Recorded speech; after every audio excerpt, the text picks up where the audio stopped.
이게 질방구야 똥방구야, 그날 관계는 서로 민망해서 망치는 거예요. 제가 도와드릴 수 있는 부분은, 안녕하세요, YMG 산부인과 대표원장 이윤정입니다. 오늘은 두 번째 성고민 상담소인데요, 오늘도 역시 많은 고민들이 들어왔습니다. 한번 들어볼까요?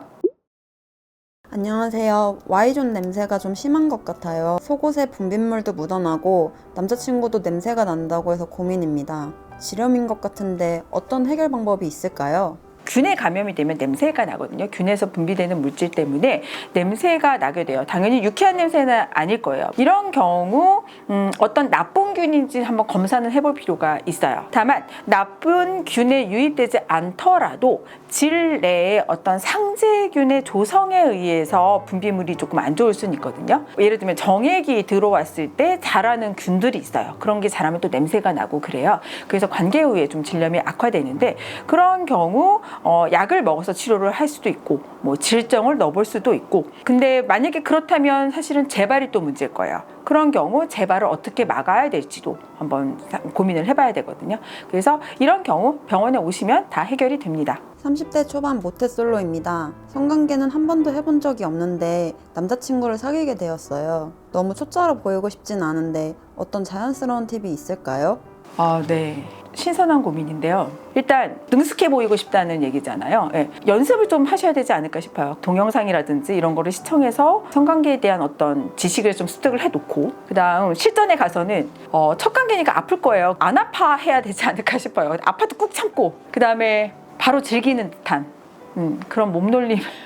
근데 저 같은 경우는 나는 이런 사람이야 라고 그냥 자연스럽게 나를 내세워도 될 것 같은데, 어쨌든 첫 관계는 서로 긴장되는 부분이 있기 때문에 그렇게 하면서 맞춰가면 되지 않을까 싶습니다. 20대 중반인데 저는 사실 성관계 경험은 있습니다. 근데 남자친구한테 처음 관계인 것처럼 보이고 싶은데 어떤 팁들이 있을까요? 일단 처음처럼 보이려면은 천연막 재생 수술을 하면 되죠. 그래서 일단 관계할 때 피가 나도록 하는 방법이 있고, 생리 끝물의 관계는 어쨌든 출혈이 좀 있으니까 그렇게 한번 해보는 것도 되는데, 중요한 건 연기죠. 이렇게 부끄러워하고 어색해하고 이렇게 아파하고 이런 연기가 더 중요하지 않을까 싶습니다. 일단 개인별로 어떻게 제가 드릴 수 있는 팁이 다르기 때문에 오셔서 검진도 하시고 상담을 하시면은 제가 조금 더 구체적인 답을 드릴 수 있을 것 같습니다. 평소에 외음부 털이 많아서 고민입니다. 왁싱을 한번 받아봤는데 정말 너무 아파서 도중에 그만두고 싶었어요. 산부인과 레이저 제모를 검색하다 알게 됐는데 횟수나 통증, 효과 등이 좀 궁금합니다.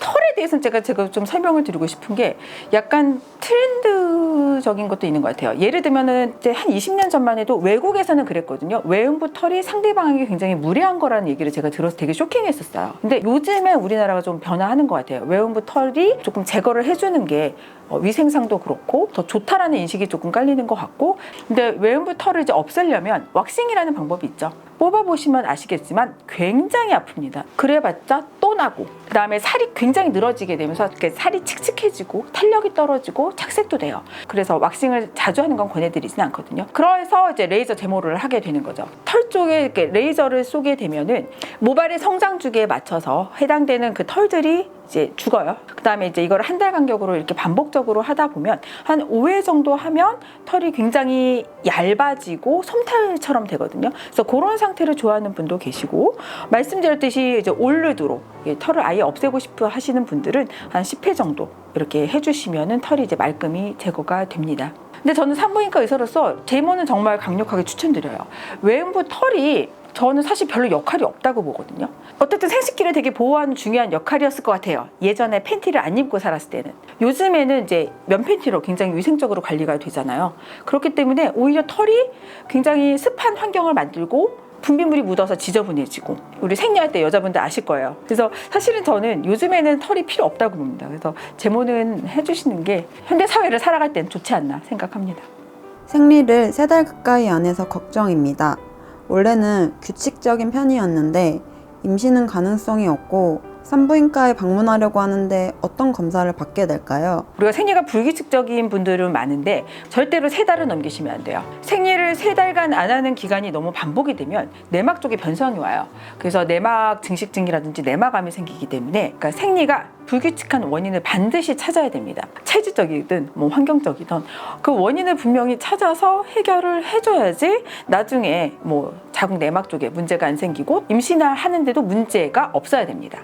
원인을 찾을 때는 아마도 이제 배란 장애일 확률이 높아요. 배란이라는 과정이 이루어진 다음에 생리를 하게 되는데 이 배란이 안 된다? 그럼 분명히 어딘가에서 고장이 난 거예요. 그래서 그걸 찾아서 해결을 해줘야 됩니다.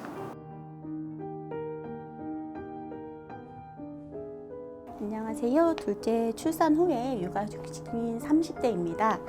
출산 후에 부부관계 할 때마다 질방구 소리가 너무 많이 나서 고민 중입니다.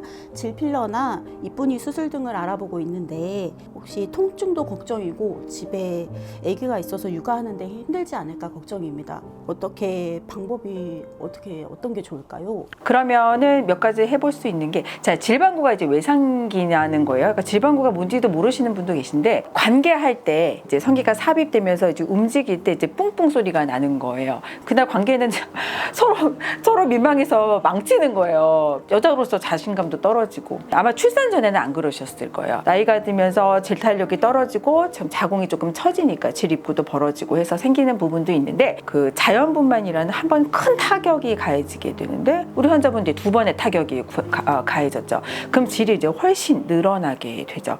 그렇게 되면 질 입구가 일단 벌어져 있고, 그다음에 탄력이 떨어져 있기 때문에 이제 밖에 있는 공기가 이제 들어가게 되고, 밖에 있는 공기가 들어가면 나와야 되는 거예요. 근데 그때 이제 삽입이 이제 뿡 하고 이제 나오게 되는 거예요. 그래서 이런 경우 가장 좋은 거는 케겔 운동을 열심히 해주시는 거기는 해요. 그래서 열심히 케겔 운동을 해서 질벽을 좁혀주고 근육의 힘을 키워주면 좋긴 한데 한계는 있을 거예요. 육아하시면서 이렇게 하기에는. 제가 도와드릴 수 있는 부분은 질 안쪽에 탄력을 주는 거죠. 질 탄력 레이저.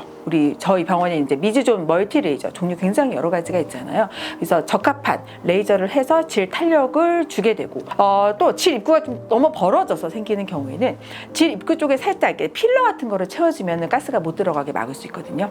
그래서 질 입구에 필러를 조금 채워주면 어쨌든 불룩하니까 관계시 만족도도 굉장히 좋아져요. 꽉 찬 느낌이 드니까. 근데 이제 가끔 너무 늘어진 경우 계시거든요. 그래서 이런 경우 내진을 통해서 이쁜이 수술이라는 방법을 통해서 우리가 질을 좀 좁힐 수 있어요. 그래서 질이 좁혀지니까 그런 경우에도 성감이 향상이 되고 질방구도 막을 수 있습니다. 아까 통증 얘기하셨는데 레이저 같은 경우는 사실 통증이 거의 없는 게 장점이에요. 하지만 필러 같은 경우는 필러 주입 시에 약간 이제 뻐근한 통증 같은 경우는 몇 분 정도는 있을 수 있고, 이쁜이 수술 같은 경우는 어쨌든 수술이에요.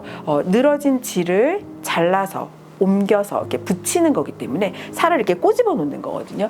그래서 한 2주 정도는 통증이 좀 있고 한 달까지 가는 경우도 있고요. 부부관계는 이 경우에는 한 2달 정도는 피해 주셔야 됩니다. 그래서 환자분의 상태에 따라서 해결해 드릴 수 있는 방법이 다양하고요. 그래서 내원하셔서 진짜로 상담하시면 제가 해결책을 제시해 드리도록 하겠습니다. 오늘은 2번째 성고민 상담소를 통해서 여러분의 고민을 해결해 드렸습니다. 더 고민이 있으시다면 밑에 더보기 클릭하셔서 고민을 남겨주시면 제가 참견해서 말끔하게 해결해 드리도록 하겠습니다. 지금까지 YMIZ 산부인과 대표원장 이은정이었습니다. 영상이 도움이 되셨다면 구독과 좋아요 부탁드릴게요. 감사합니다.